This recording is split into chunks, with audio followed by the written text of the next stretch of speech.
이제 시간이 되었으므로 3월 셋째 주 주일 예배 드리겠습니다. 다 같이 묵상기도 하시겠습니다.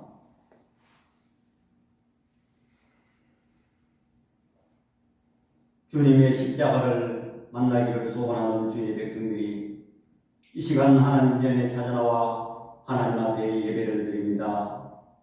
이 시간 드려지는 예배가 신령과 진정으로 드려지는 예배가 되게 하여 주시고, 예배 중에 임하시는 성령을 통하여 하늘문이 열리는 놀라운 역사 있게 하여 주옵소서.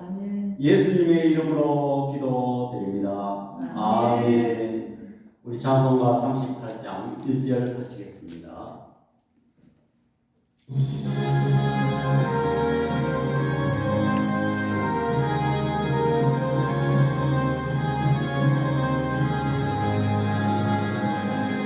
예수 우리가 믿어 이곳에 오셔서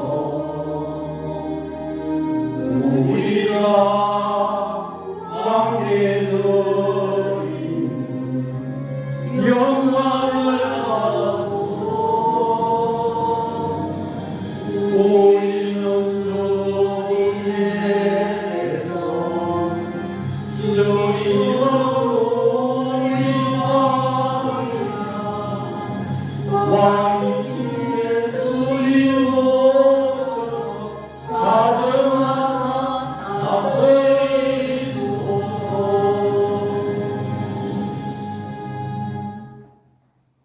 사도신경 고백하겠습니다.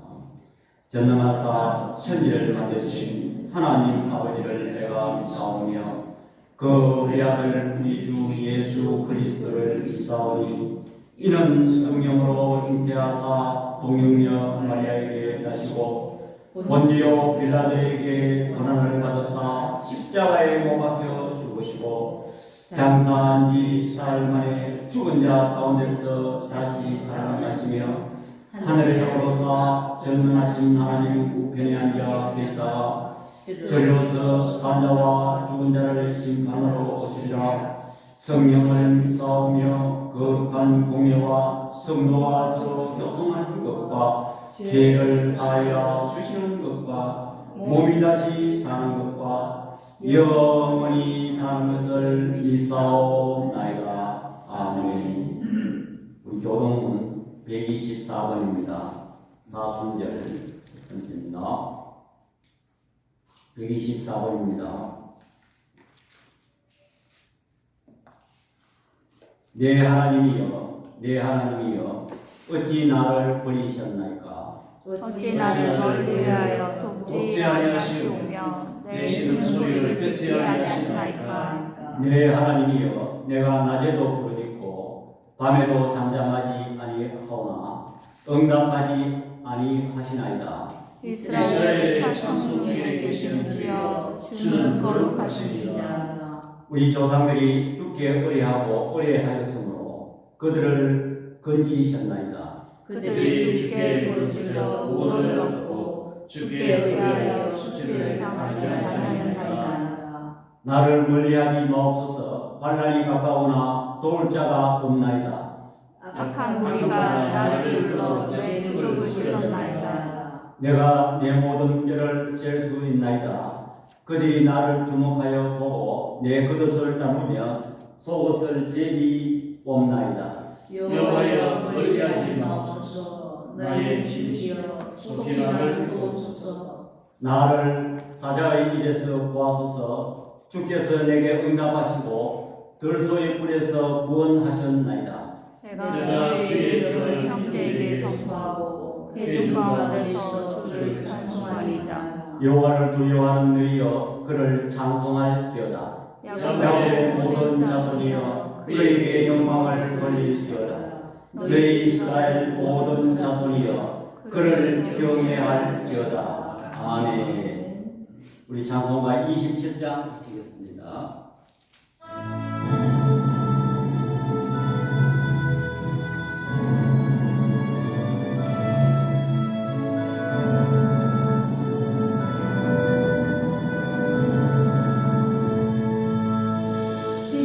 빛나고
바다로 먹물 삼고 하늘을 두루마리 삼아도 그 크신 하나님의 사랑 다 기록 못하네. 하나님께서는 천지 만물을 창조하시고 지금도 섭리하고 계신 아버지 하나님, 우리는 저 하늘의 태양과 달과 별들을 바라보면서 바다에 능실거리는 그 물결을 바라보면서 계절을 따라 산천초목의 옷을 갈아입힘을 보면서 우리는 우리 하나님의 위대하시고 전능하시고 은혜로우시며 질서의 하나님을 찬양합니다. 하나님께서는 우리를 사랑하시되 독생자 예수 그리스도를 이 땅에 보내시사 그가 십자가에 죽으시고 피를 흘리심으로 말미암아 우리가 사망에서 영원한 생명을 얻게 됨을 주여 이 시간 감사를 드립니다. 그의 공의는 영원하며 그의 구원은 세세토록 있을지어다. 하나님 저들을 천에 하나 만에 하나 택하여 주시고 하나님의 친자녀로 삼아주신 은혜를 주여 이 시간 감사를 드립니다.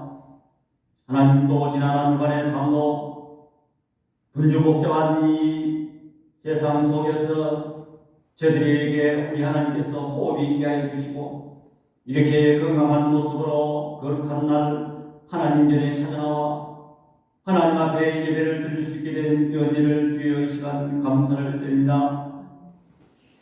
저들에게 날마다 일용할 양식을 주시고 입을 걸 주심을 감사합니다. 그러나 아버지 하나님, 저희들은 그 은혜 그 사랑 깨닫지 못하고 하나님 앞에 기도를 게을리하였고 하나님의 말씀을 가까이 하지 못했습니다. 또한 하나님의 말씀을 실천하지 못하였습니다. 저들은 아버지 하나님 생각하지 않아야 될 것 생각하였고 일구이연하며 표리부동한 저들이었음을 고백합니다. 너희 죄가 좋은 것일지라도 오라노와 변론하자는 주의 말씀 의지하여 이 시간 저들이 주님 앞에 드렸습니다. 저들의 물과제를 이 시간에 구주의 십자가 보혈로 정케하여 주시옵소서.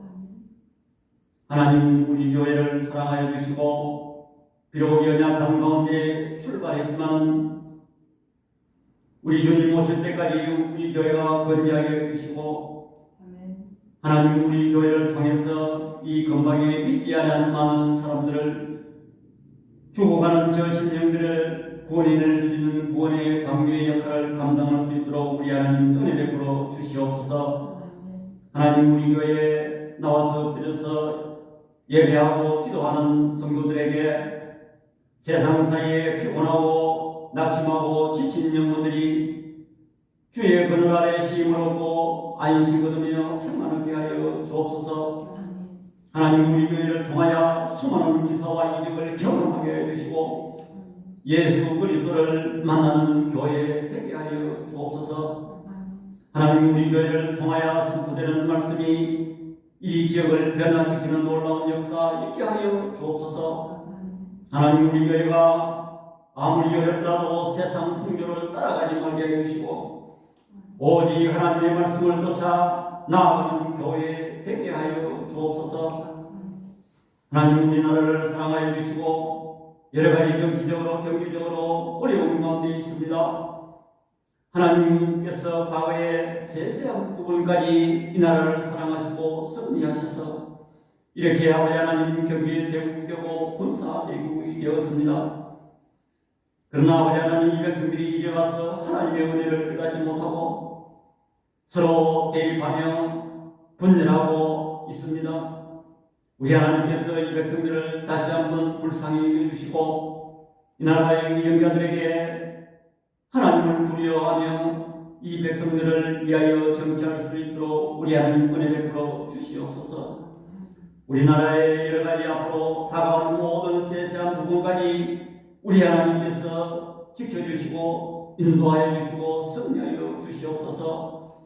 그리하여 아버지 하나님 우리 교회 이 나라의 1천만 성도들이 부르짖고 있는 그 기도를 응답하여 주시고 다시 한번 이 제사장 국가로서 세계를 향하여 복음의 빛을 발할 수 있는 놀라운 역사 있게 하여 주옵소서. 그리하여 이 백성들이 자손만대 하나님을 섬기며 하나님 앞에 큰 복을 받는 백성들 되게 하여 주옵소서. 하나님도 이 시간에 소수의 무리가 하나님 앞에 예배를 드립니다. 그저 형식적으로 아버지 하나님 고요히 왔다가 고요히 돌아가는 시간 되지 말게 해주시고 이 시간 예배 중에 임하시는 성령을 통하여 우리의 마음에 묵은 심령을 갈아엎는 놀라운 역사 있게 하여 주시고 우리의 각자의 심령을 우리 하나님께서 어루만져 주시옵소서. 하나님 이 시간 이 예배 중에 아버지 하나님 저들의 목격하고 소원하는 바를 이루게 해주시고 우리의 죄악을 깨닫게 해주시고 우리의 연약함을 깨닫게 하여 주옵소서. 하나님 저들이 또 주일 예배를 마치고 일주일 동안 세상에 살아갈 때 하나님의 그 말씀과 기도로서 이 세상을 능히 살아갈 수 있는 저들 되게 하여 주옵소서. 나머지 시간도 성령께서 함께하여 주실 줄 믿사옵고 우리를 구원해 주신 예수 그리스도의 이름으로 기도드립니다. 아멘. 성경 말씀을 공독하겠습니다. 마가복음 11장 11절에서 14절 20절에서 24절입니다. 신약성경 마가복음 11장 11절에서 14절 20절에서 24절입니다. 예수께서 예루살렘에 이르러 성전에 들어가사 모든 것을 둘러보시고 때가 이미 저물매 12제자를 데리시고 베다니에 나가시니라. 이튿날 그들이 베다니에서 나왔을 때 예수께서 시장하신지라. 멀리서 잎사귀 있는 한 무화과 나무를 보시고 혹 그 나무에 무엇이 있을까 하여 가셨더니 가서 보신즉 잎사귀 외에 아무것도 없더라. 이는 무화과의 때가 아니니라. 예수께서 나무에게 말씀하여 이르시되 이제부터 영원토록 사람이 내게서 열매를 따먹지 못하리라 하시니 제자들이 이를 듣더라. 그들이 아침에 지나갈 때 무화과 나무가 뿌리째 마른 것을 보고 베드로가 생각이 나서 여짜오되 랍비여 보소서 저주하신 무화과 나무가 말랐나이다.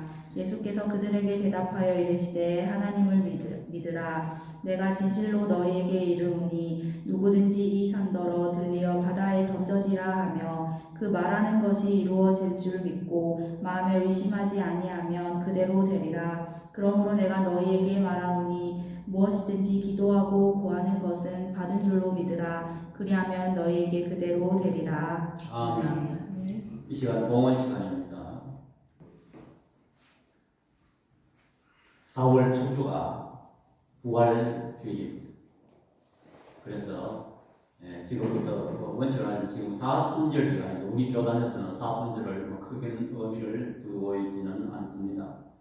그래서 예수님 그 십자가 고난 그 전 40일 전을 이야기하죠. 그래서 이제 주님의 고난 받으시기 전 그 사건을 중심으로 말씀을 전하려고 합니다. 그래서 이 본문의 시간적 배경을 보면 예수님께서 고난받기 일주일 전 사건입니다. 특별히 오늘 본문은 월요일에 있었던 그런 사건입니다. 그래서 오늘 제목을 열매 없는 신앙이라 정했습니다. 그러면 이 열매라는 말을 우리는 먼저 정의하고 가야 되겠습니다. 그래서 나무도 여러 종류의 나무가 있습니다. 특별히 이 무화과나무는 오늘 예수님께서 잎사귀만 무성하고 열매 없으심을 보고 저주한 사건입니다. 이 무화과나무의 핵심은 열매인 것입니다. 그러면 모든 나무가 열매가 핵심인가? 그렇지 않습니다. 어떤 나무는 관상수, 아주 잎이 아주 아름답고 또 단풍이 되면 그 붉게 또 노랗게 물드는 그런 나무도 있습니다.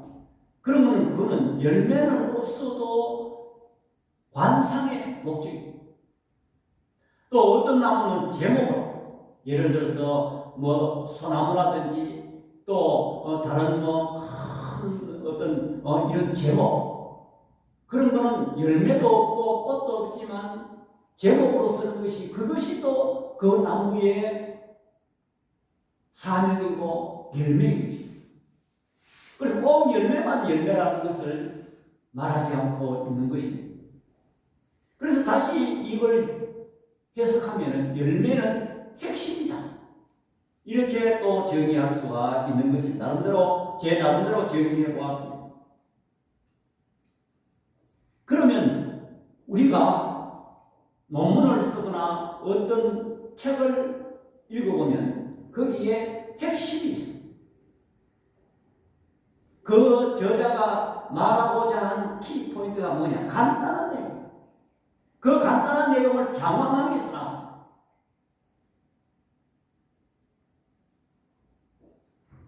그렇다면 오늘 우리 교회의 핵심은 무엇인가? 우리 신앙생활의 핵심은 무엇인가를 한번 좀 생각해 봐야 됩니다. 그러면 우리 신앙생활의 열매가 무엇인가? 우리는 흔히 이렇게 생각하기 쉽습니다. 주일 성수하고 새벽기도 안 빠지고 헌금 철저히 하고 또 교회 소그룹 활동 열심히 하고 잘 모이고 전도 열심히 하고 와, 그 사람은 신앙의 그 열매가 대단하다. 우리는 보통 그렇게 평가할 수가 있습니다. 또 교회적으로 말하면 큰 교회 몇천 명, 몇만 명 모이는 그 목회하시는 목사님은 그 열매가 없으니 정말 목회에 성공했다. 또 어떤 목회자는 평생을 그 농어촌 교회 또 미자립 교회 혹은 개척교회 이렇게 하신 분은 열매가 적다. 우리는 그렇게 생각하기 쉽습니다. 우리는 오늘 본문을 보면서 교회의 핵심은 무엇인가? 구원입니다. 교회에서 많은 성도들이 착각하고 있는 것이 교회에 가면 내가 마음의 위안 내가 불안한 마음을 그래도 좀 의지하니까 가서 모여서 웅장하게 예배를 드리고 교제하고 이러니까 내 마음을 좀 다스리고, 또 교회 가서 기도하고 예배자 드리고 헌금자 드리면은 물질의 복 잘 된단다, 형통의 복, 오늘날 교회가 부러지고 있는 것이 제사 숙구가 아닙니까? 실제 어떤 목사님은 노골적으로 유튜브에 축복 설교만 하니까 조회수가 올라가더라. 유명한 목사. 나는 그 말 듣고 깜짝 놀랐어. 교회의 핵심은 십자가입니다. 그래서 우리 다가오는 부활절 고난 십자가, 이건 우리 기독교의 핵심이에요. 만약 우리 기독교에서 십자가가 없고 교회에 십자가가 없다면 이것은 아무것도 아닙니다. 우리가 성탄절도 중요하지만 십자가 사건이 없다면 우리의 죄 문제를 해결하지 못하기 때문에 교회로서의 생명력을 잃는다. 다시 말해서 오늘 여기 예수님께서 무화과나무를 저주하신 그 사건은 이 대제사장들과 서기관 장로들, 특별히 그들, 또 유대인들이 얼마나 무화과나무처럼, 열매 없는 무화과나무처럼 입만 무성한지, 그들이 하나님 앞에 제사를 잘 드리고 거룩한 척하는 옷을 입고 날마다 소와 양 비둘기를 잡아서 연기를 내면서 제사를 드리고 그렇게 하니까 그것으로서 구원을 얻을 수 있다고 그렇게 하고 있는 모습에 대한 예수님의 강한 심판. 어찌 보면은 너희들이 그것으로 구원받을 수 없다. 이제는 천국이 가까워왔다는 말이 무슨 말입니까? 나를 통해서만 이제는 구원을 얻을 수 있다는 것이 이 복음과 그 다음에 나오는 성전 정화 사건의 핵심입니다. 왜 예수님께서 지금 권하는 십자가를 앞두고 이런 일을 행했을까? 우리는 생각해봐요.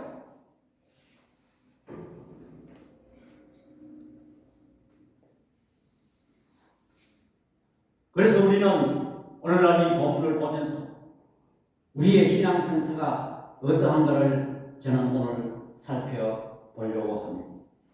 디모데후서 3장 5절에 보면 그 경건의 모양은 있으나 경건의 능력은 없다고 말하고 있는 것입니다. 또 이 말씀은 미가 선지자가 이미 예언했어요.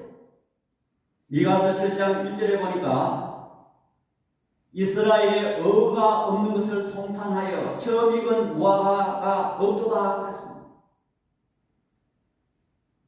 의가 없다는 것입니다. 그들이 열심히 제사를 지내고 외형적으로 신앙생활을 하고 있지만 정작 구원의 열매는 없다는 것입니다. 에레미야 선지자도 8장 13절에 내가 그들을 진멸하리니 포도나무에 포도가 없을 것이며 무화과 나무에 무화과가 없을 것이며 그랬습니다. 특별히 오늘 이 사건은 형식주의와 외식주의에 빠져있는 그런 경건의 모양만 있고 경건의 능력을 상실한 이스라엘에 대한 예수님의 직접적인 경고였습니다. 실질적으로 무화과 나무가 마른 것처럼 이들 두 성전 정화 사건과 이 무화과나무 저주 사건은 AD 70년에 예루살렘의 멸망과 성전 파괴로 구체화된 것입니다.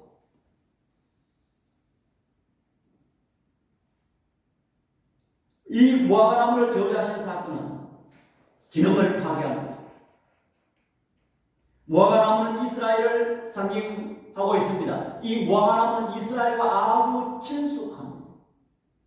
예수님께서 나다나엘을 부르실 때에 무화과나무 아래 기도하는 나다나엘을 오셨다고 말씀하고 있는 것입니다. 여기서 오늘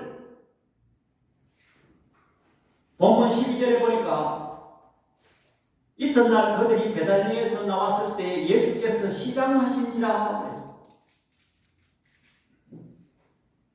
이 말씀을 가지고 많은 목사님들이 예수님께서 인성을 가지신 분이기 때문에 신성도 있지만 인성을 가지신 분 때문에 육신을 가지셨기 때문에 배가 고프셨다. 그래서 무화과나무를 보니까 열매가 없으니까 화가 나셔가지고 절규했다. 우리가 그렇게 해석할 수도 있겠습니다만 여기 시장이라는 말을 해석을 잘해야 됩니다. 시장이라는 말은 어떤 갈망하다, 열망하는 그런 뜻이 있습니다. 원의 뜻이. 그러면 여기에 예수님께서 무화과나무를 바라보실 때에 잎은 열매가 있는 것처럼 가리우고 포장되어 있어요. 우리 농사 짓는데 옛날 어르신들은 말이 있습니다. 덤불이 있어야 도깨비가 끝나는 말이에요. 다시 말해서 덤불이 이 잎이나 줄기가 힘차게 뻗어나가야 거기에 열매가 있다는 그런 뜻입니다.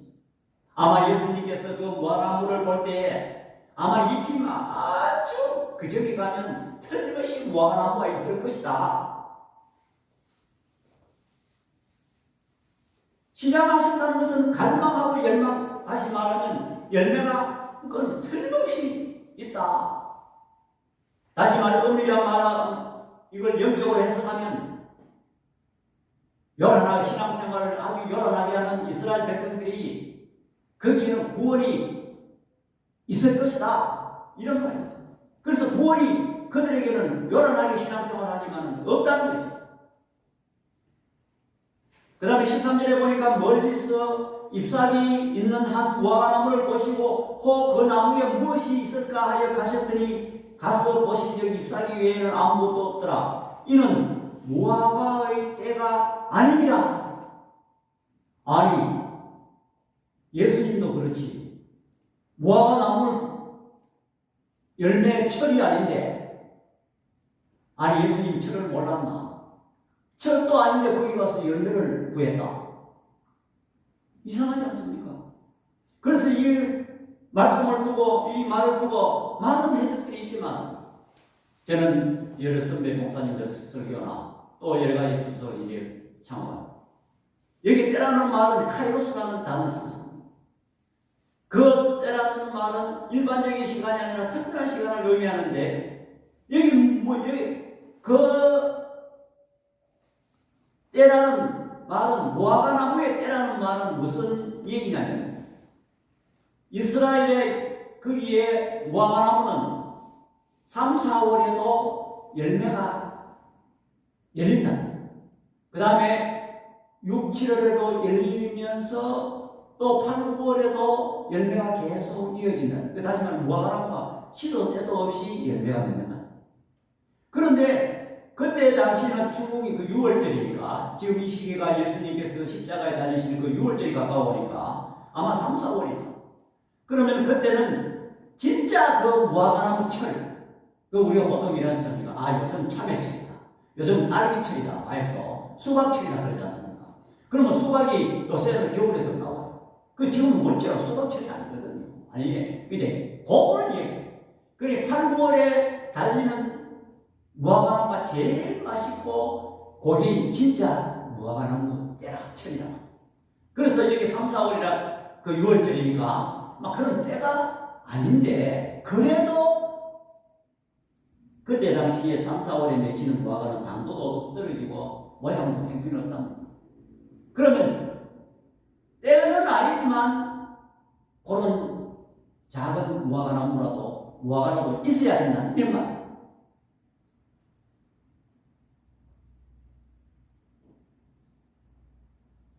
잎만 무성하고 열매 없는 무화과나무는 무엇을 나타내고 있으며 우리의 신앙 상태를 어떤 신앙 상태인가를 저는 살펴보려고 합니다.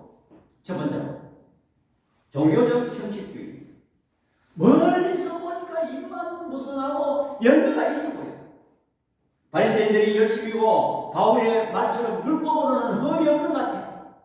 얼마나 그들이 겸손하고 철저히 특별히 바리새인들, 율법주의자들. 아유, 이스라엘 유대교 사람들은 아직도 주일날 예배 때 버튼도 안 하고 그건 노동이라고 일하지 말라고. 얼마나 철저하게 생활해.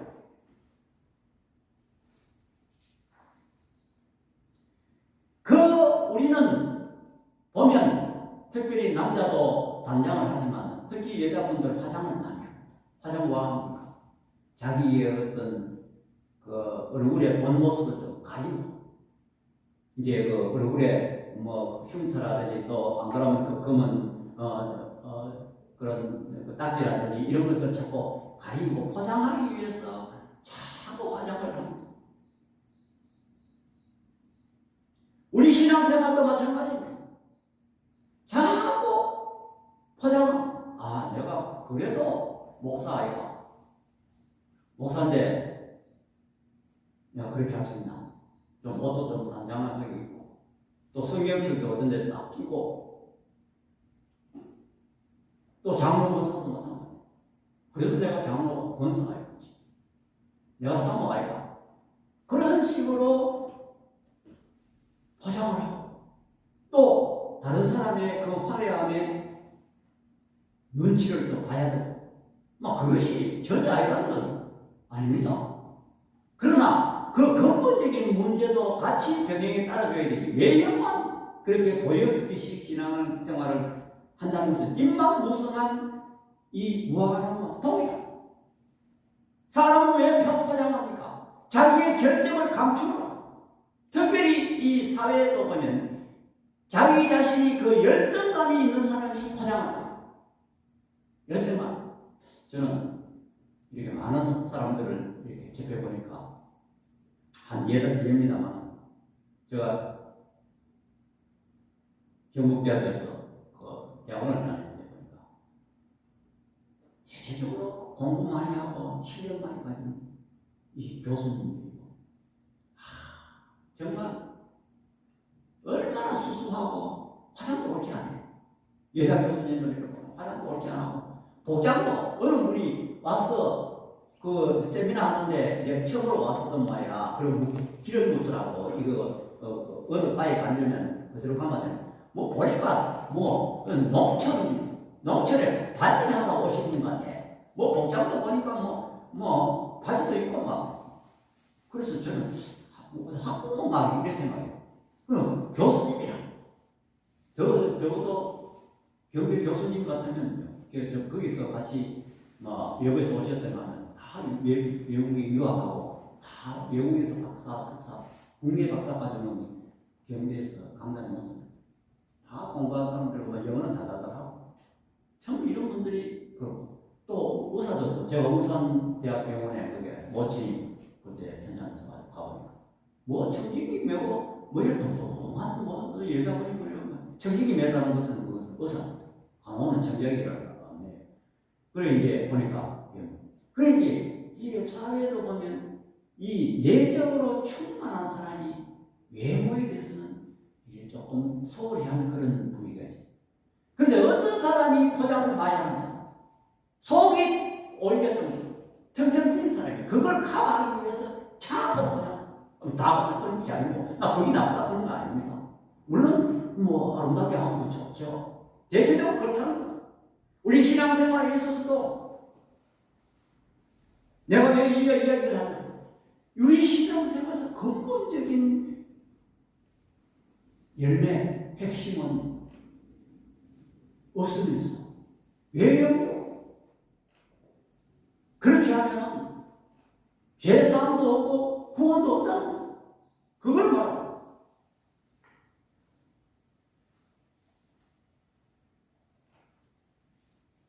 우리가 바리새인과 세리의 기도를 우리는 알 수가 있습니다.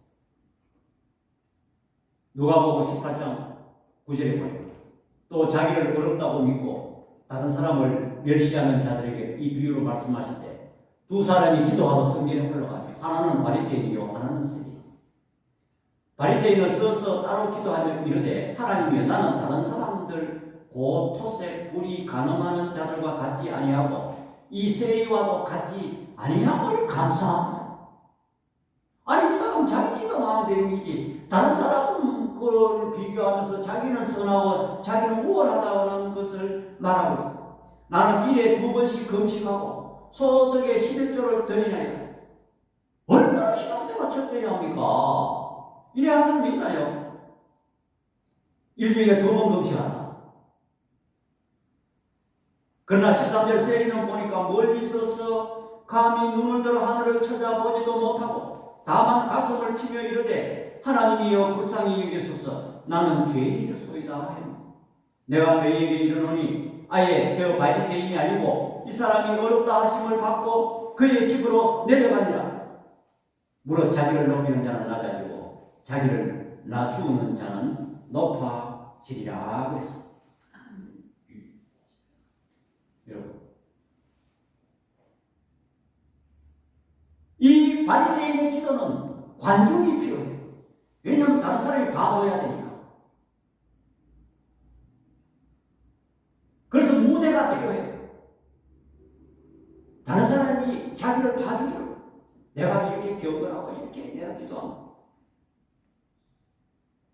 이것이 숨겨진 욕망을 만족시키지 못하니까 그런 데서 표출하고 이미지는 보여지는 것입니다. 이것이 세상적인 주로 가치인 것입니다. 우리는 이러한 세상적인 가치의 외형에 치켜 신앙생활을 하다 보면 이 상대적으로 하나님과의 관계는 반비례 한다는 것입니다. 왜 포장합니까? 실제 내보다 내 내면 세계보다 더 높이 평가받아가는 것이 그 사람들이 하는 목적입니다. 우리는 겉으로 보아서는 모릅니다. 특별히 우리 크리스천들이 왜 욕을 먹습니까? 똑같은 죄를 지었는데 왜 욕을 먹습니까? 우리 기독교인들은 말하는 용어도 다릅니다. 감사, 용서, 사랑, 화평 얼마나 좋은 말입니까? 그러나 행동은 거기 따라주지 않아요.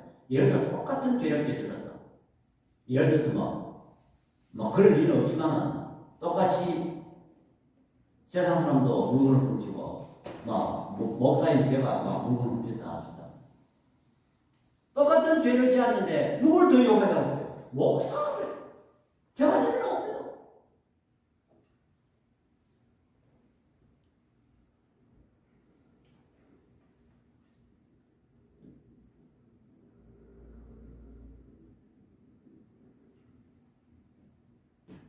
그러면 우리의 진짜 목표는 무엇입니까? 교회에 나와서 예수 그리스도의 십자가를 통해서 죄 문제를 해결하는 것이 그것이 열매인 것입니다. 우리는 연약한 모습으로 교회에 나와서 예수 그리스도의 십자가 앞에 나의 연약함을 고백하고 나의 그 죄를 회개를 구하고 받는 것이 그것이 열매이고 구원인 것입니다.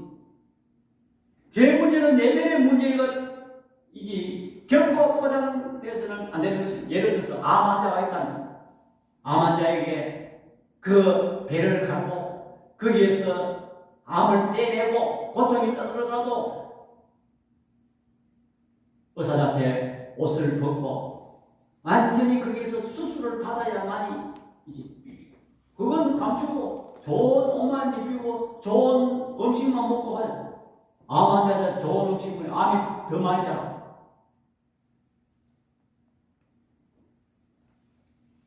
이런 외형만 갖고다 보면 신앙생활에 한순간 보여요.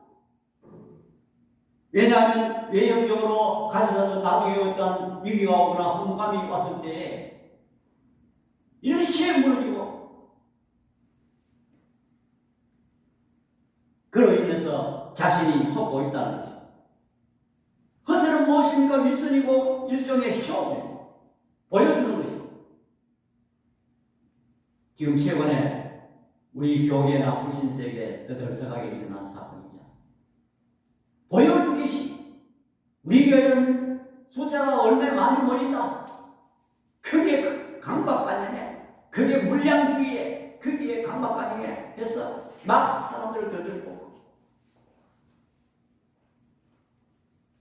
저는 얼마 전에 고인 대신 수영동교회 정필도 목사님 그 설교를 들었어요. 설교 제목이 뭐냐? 두세 사람이 모이는 교회가 승리한다는 제목.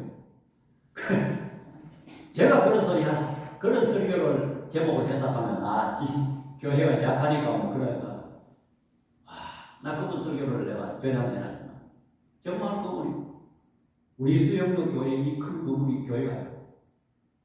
교회는 성도 여러분들이 두세 사람이 모여도 그것이 교회고 그것에서 진정한 회개가 있고 하나님 만나고 십자가를 만난다면 그 교회가 승리하는 거지. 우리 수영도 교회가 외형주의, 물량주의 거기에 빠지게 되면 두세 사람이 모이는 교회 자체 경쟁에서 진다.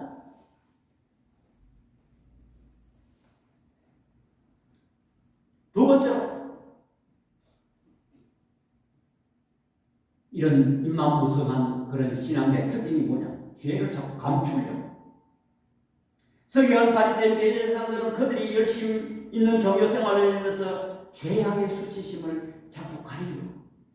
내가 열심히 내가 어떤 큰 죄를 더 지면은 예를 들어서 큰 짐승을 돈을 많이 들여서 자꾸 각을 떠서 번제를 드리고 마음이 이제 내가 죄 문제 해결되고 인간의 노력으로 의를 얻으려고 인간의 노력으로 죄의 수치를 감추려고 드러내서 우리는 예수 그리스도의 십자가를 통해서 죄사함을 해결받아야 된다는 것을 여러분들 믿으시기 바랍니다.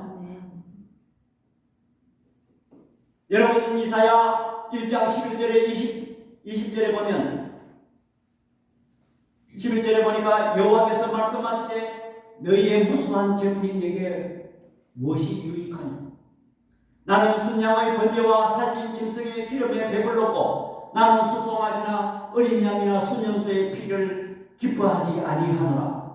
우리 12절만 다 같이 시작. 너희가 내 앞에 오히려 오니 이것을 누가 너희에게 요구하였느냐? 내 바닥만 밟을 뿐이니라.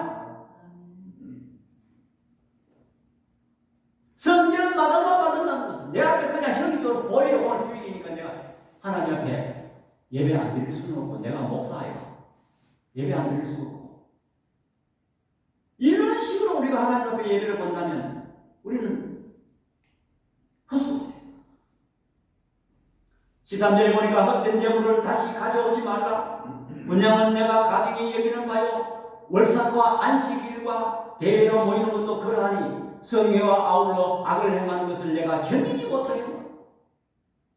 내 마음이 너희 월삭과 정한 절기를 싫어하나니 그것이 내게 무거운 짐이라. 내가 지기에 곤비하였느니라. 그래서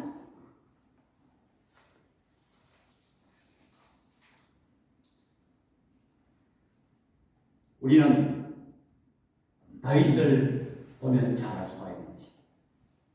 다윗은 처음에도 그 죄를 감추려고 덮으려고 했어요.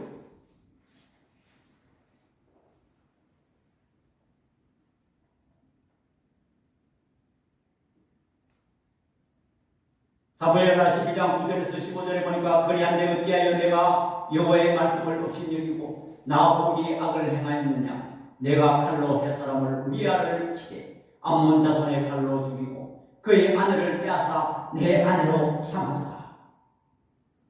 이제 내가 나를 없이 여기고 햇사람 우리아의 아내를 빼앗아 내 아내로 삼았으며 칼이 내 집에서 영원토록 떠나지 아니하리라 하시고. 다윗도 처음에는 그 인간의 노력으로 자기의 수치를 감추려고 얼마나 감추면 감출수록 죄가 더 커져요. 여호와께서 이와 같이 이르시되 보라 내가 너와 내 집에 재앙을 일으키고 내가 내 눈앞에서 내 아내를 빼앗아 내 이웃들에게 주리니 그 사람들이 내 아내들과 더불어 백귀에 동침하리라. 12절에 보니까 너는 은밀히 행하였으나 나는 온 이스라엘 앞에서 백귀의 일을 행하리라 하셨나이다. 다윗이 결과적으로 하나님 앞에 나단 선지자가 책망할 때 그는 뉘우치고 하나님 앞에 회개를 했습니다. 13절에 보니까 다윗이 나단에게 이르되 내가 여호와의 죄를 범하였느니라 하며 나단이 다윗에게 말하되 여호와께서도 당신의 죄를 사하셨나니 당신이 죽지 아니하려니와. 문제의 죄는 바로 여기 있습니다. 용서받지 못할 죄를 지어도 하나님 앞에 고백하고 자백하니 죄를 사하신다.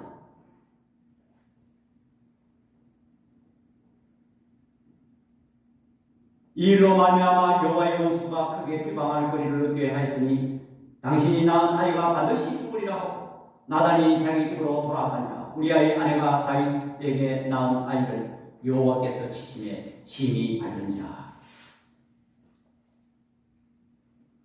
그렇습니다. 우리는 하나님 앞에 아무리 큰 죄를 지어도 내가 연약한 모습을 하나님께 고백하고 십자가 앞에 나가면 진정한 열매를 얻는다는 것을 여러분들 믿으시기 바랍니다. 세 번째로 죄를 드러내는 세력과 대결합니다. 그들이 죄를 감추려고 하면서 죄를 지적하고 죄를 나타내는 그런 세력, 예수님에게 대적한다는 말. 예수님이 자꾸 죄를 지적하니까 대결한다. 인정하려 하지 않습니다.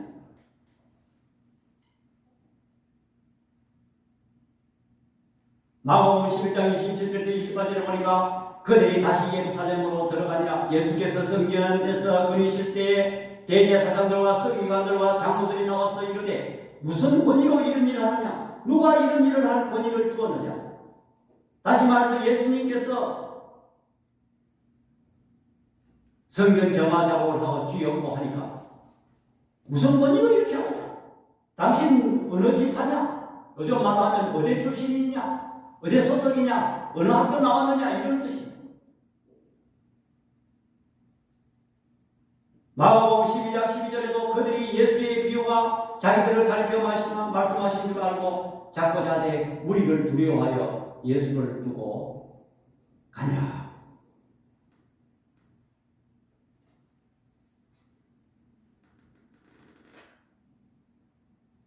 하여튼 예수님을 대적하고 예수님을 죽이려고 그렇게 하는 것입니다. 요한복음 8장 57절과 59절에도 유대인들이 이르되 내가 아직 50세도 못 되었는데 아브라함을 보았느냐? 예수께서 이르시되 진실로 진실로 너희에게 이르노니 아브라함이 나기 전부터 내가 있느니라 하시니 그들을 돌을 들어 치려 하거늘 예수께서 숨어 성전에서 나가시니라 그랬습니다.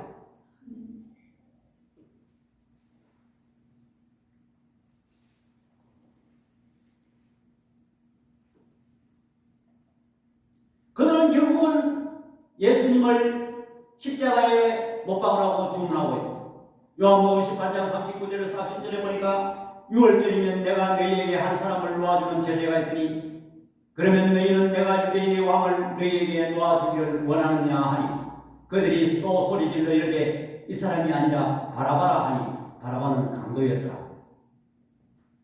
무슨 말입니까? 아니 죄 없는 예수님을 놓아주기를 빌라도는 원했지만 강도를 놓아주고 예수님을 십자가에 못 박으라는 거죠. 그들은 죄를 감추려고 죄를 지적하는 예수님께 오히려 대결하고 죽이죠. 이와 같이 외형주의 자기의 죄를 감추려고 포장하고 죄를 지적하는 세력에 도리어 대적하고 대결하는 그런 모습이 실속 없는 열매 없는 무화과나무처럼 열매 없는 구원 없는 신앙인들의 모습이다.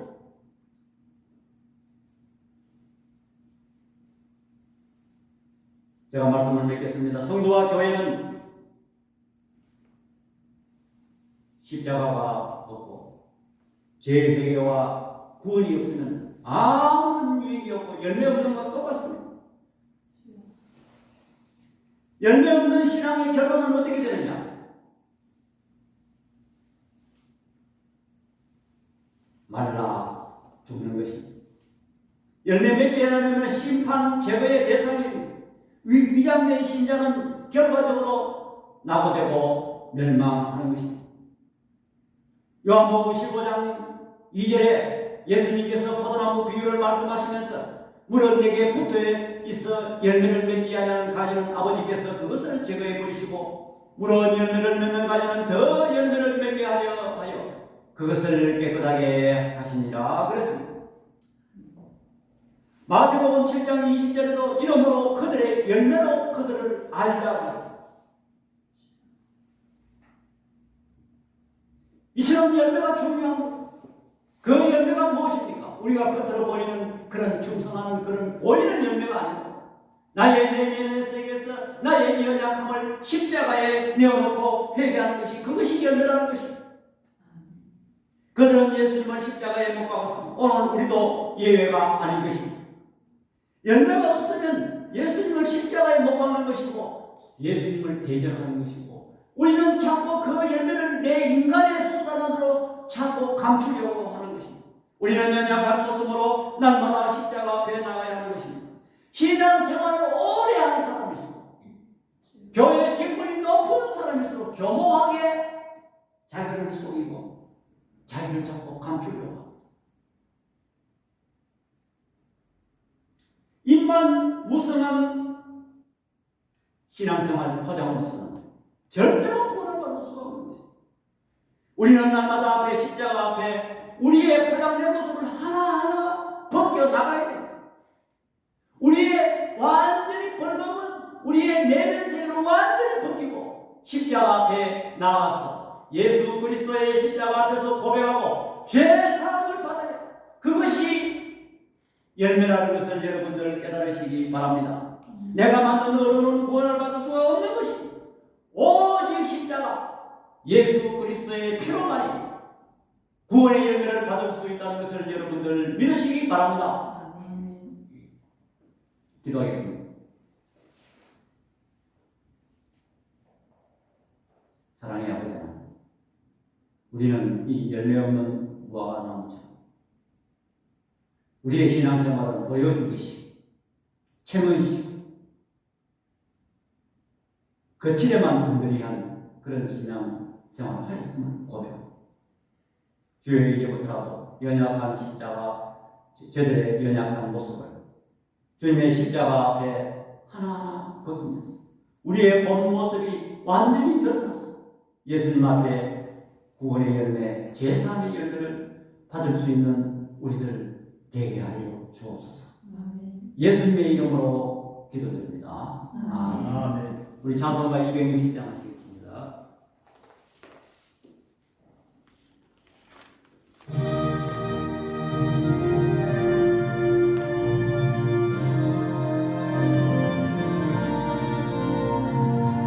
우리를 죄에서 구하시려 주 예수 십자가 지셨으니 기쁨의 부르세 할렐루야 나 구원 얻었네. 찬송하세 찬송하세 주님 나를 구하셨네. 찬송하세 찬송하세 주가 구원하셨네. 우리를 주께서 구했으니 이전에 나아가니와 주하고 더러운 모든 죄를 온전히 버렸네. 찬송하세 찬송하세 주님 나를 구하셨네. 찬송하세 찬송하세 주가 구원하셨네. 나 지금 죄에서 삼아 거룩한 내 손이 되었으니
있습니다. 우리 교회를 위해서 계속 기도해 주시기 바랍니다. 우리 찬송가 23장 1절을 부른 후에 홀로 목사님 축도하시겠습니다.